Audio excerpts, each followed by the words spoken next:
Assalamualaikum warahmatullahi wabarakatuh. Syarat-syarat tawaf. Para ulama telah menyebutkan beberapa hal yang harus dipenuhi ketika melakukan tawaf.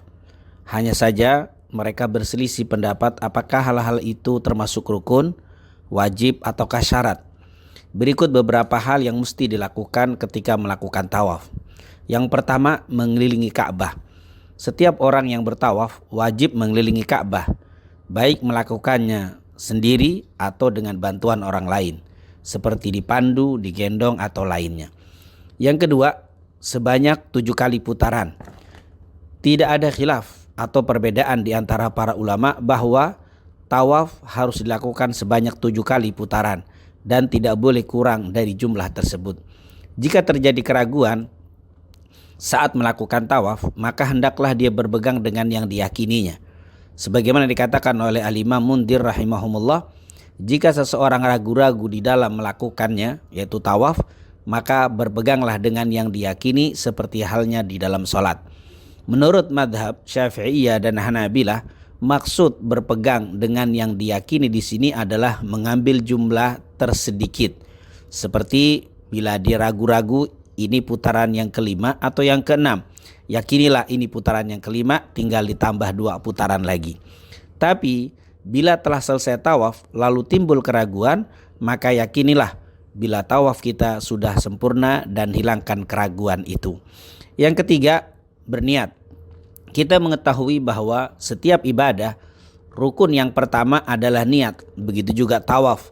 Berdasarkan sabda Rasul sallallahu alaihi wasallam dari riwayat Umar bin Al-Khattab radhiyallahu an, innamal a'malu binniyat wa innama likulli imri'in ma nawa.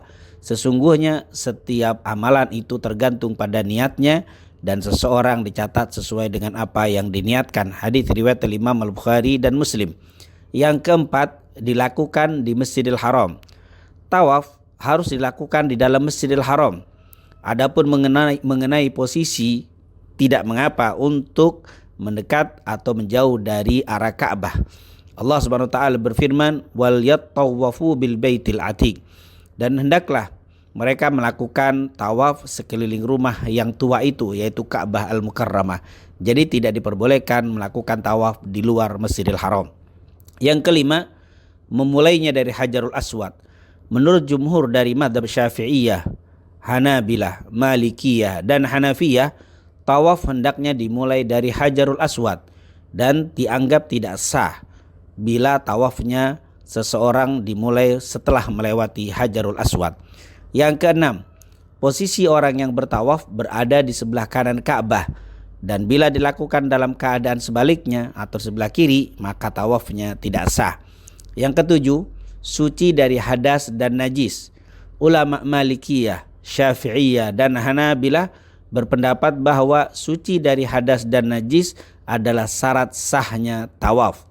Kedelapan, menutup aurat. Jumhur ulama berpendapat bahwa menurut mereka menutup aurat merupakan syarat sahnya tawaf. Kesembilan, tidak memutus dengan perbuatan lainnya.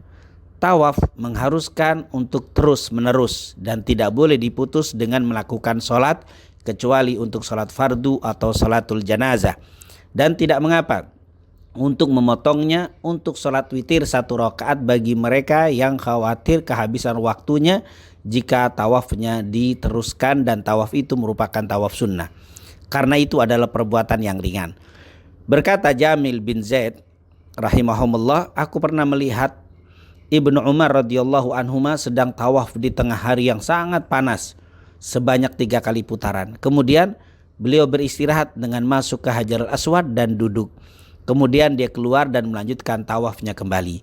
Oleh karena itu, berkata Atha rahimahumullah, tidak mengapa seseorang duduk di tengah tawaf untuk beristirahat.